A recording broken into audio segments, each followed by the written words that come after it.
Hello beautiful people, in today's video we're going to learn how to draft this beautiful flared gown with the bold flower on one side. Now let's dive straight into the video.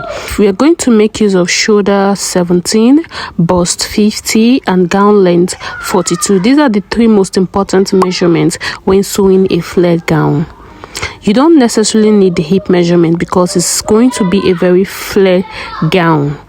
I'm going to be drafting the upper bodice with this pattern paper, and here is going to be my center front as I am labeling it right now. That is going to be my center front. So it's more like this pattern paper is folded into two, meaning that your fabric is folded into two. Here I'm taking the shoulder measurement. The shoulder is 17 divided by 2 is 8.5. Then I'm going to be adding ½ inch. As you can see what I'm doing, so it's making it 9 inches for the shoulder.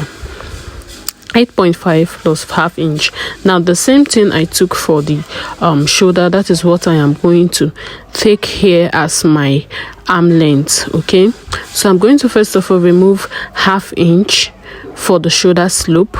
I'm not using 1 inch here, I'm using ½ inch because this is going to be a sleeveless gown. So then I'm taking the remaining 8.5 inches, and here I'm going to mark whatever I have up on my shoulder. That is what I'm going to mark here as the chest line. Then I'll connect all the lines. I'll connect the vertical and the horizontal lines so that it's going to form a square corner. So at this point I'm going to be taking the neck measurements. The neck width I'm using 3.5 here, and then the neck depth I'll be using 4 inches for the front and I think 2 inches for the back. I used 2 inches for the back. I will still show you that. Okay, so because I'm using just this one pattern to cut for the back and the front, I'm going to first be cutting the neckline for the back before cutting that of the front. So here I'm joining all the lines together, my shoulder slope, my neck curve and everything. So here now I'm using my marker to make everything to be visible so you can see all the lines.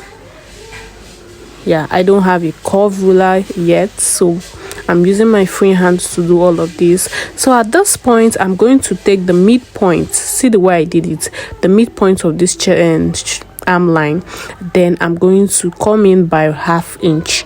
Then at this point I'll go up by 1 inch, and then I connect all the dots with a curve for my armhole. Here I'm going to take my chest measurement, my bust measurement divided by 4, and then I added 2 inches sewing allowance. So for my main chest bust measurement divided by 4, I'm going to be connecting it to that ½ inch I took at the midpoint. Now I'm going to connect it up to the shoulder, forming my arm curve. Remember, you can use arm ruler to do this, to form this curve, but because I don't have, I'm making use of my free hand. And if you're making use of free hand, please, you have to be very careful so that the curve will come out good. Okay, so I'm just going to bring down what I have here on my chest line down to the end of my pattern paper. This is what I'm going to use to draft out on the main fabric. So here I'm taking the back neck depth.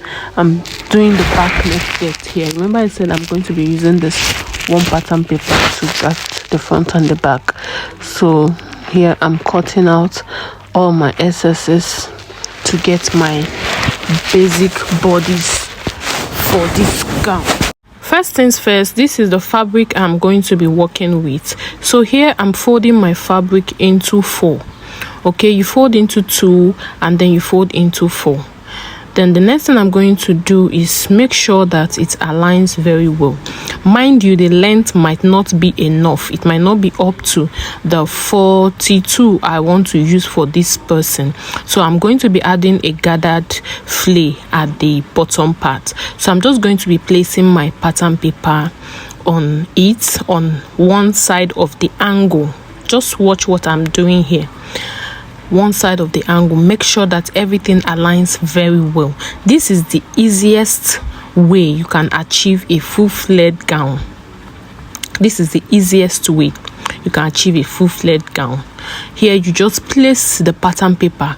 Make sure it starts from where the shoulder aligns. Now I'm taking the measurements. I'm trying to find out how many I have here, how many inches length I have here. So see what I'm doing now. I have 30. I think I got 35 here.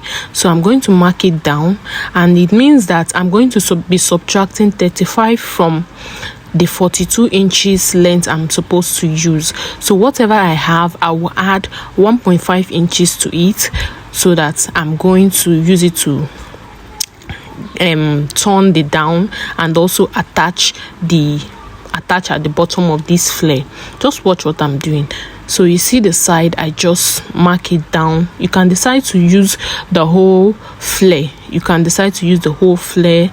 You can decide not to cut out any part from the side, okay?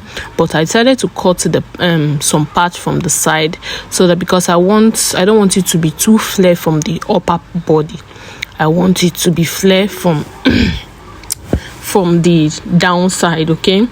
So to see what I'm doing here now, I'm cutting out the front neckline, and I'm going to remove the back side. I'm going to remove one piece from it and then try to align the other piece so that I can cut out the front neckline.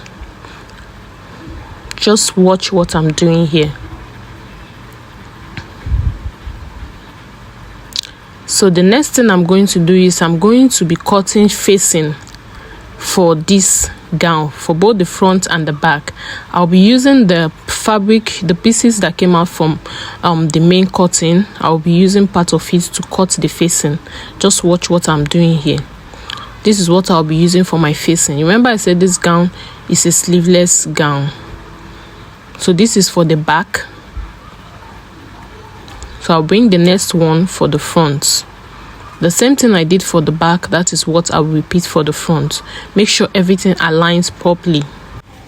If you have not subscribed at this point, please hit the subscribe button and turn on the notification bell, so that whenever we post amazing tutorials like this, you will be the first to be notified. Tell me your location in the comment section and let me know the next tutorial you will want me to do. Thank you so much for watching. Bye for now and see you in my next video.